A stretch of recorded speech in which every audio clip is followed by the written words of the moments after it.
Ang tubig ay kasing halaga rin ng pagkain. Kailangan natin tiyakin na may sapat at malinis na tubig para sa lahat at sa mga susunod na salinlahi. Kasama na rito ang tubig na ginagamit natin para sa sakahan. Considering its fundamental importance, water security deserves a special focus. Our efforts must not be scattershot, but rather cohesive, centralized, and systematic. An executive order has created the Water Resource Management Office under the Environment Department to harmonize efforts of agencies and make sure clean water is available to every Filipino. The office will immediately address water supply issues pending the creation by Congress of a Department of Water Resource Management. All the different big actors, big stakeholders, big policies, the policies are being undertaken now to ensure that the projects has to be implemented, because our president is having this as his topmost priority.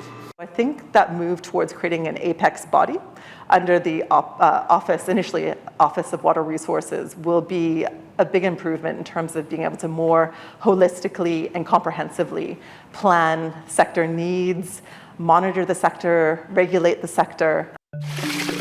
Based on the Philippine Water Supply and Sanitation Master Plan that NEDA prepared in 2019, the government will need over 700 billion peso budget for water-related projects from 2020 to 2023.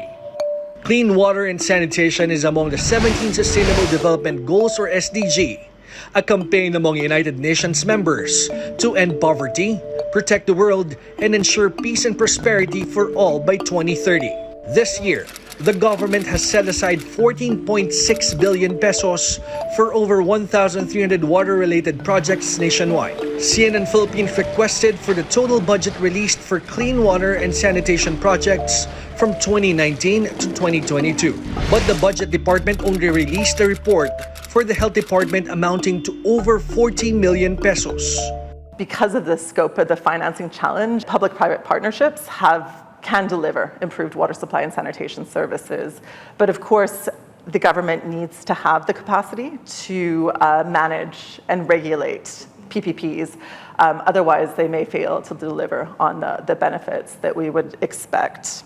Available data is also lacking on the number of Filipinos with access to clean and safe water, based on the progress on the Philippine Sustainable Development Goals based on the SDG Watch, released by the Philippine Statistics Authority in June. The government advises the public to conserve water as the intense impact of El Nino may last until the first quarter of 2024. The appeal may not make sense to millions of Filipinos without access to clean water. And with a crisis looming on the horizon, survival is at stake, especially for those at the fringes of society. Gerg Cahiles, CNN Philippines.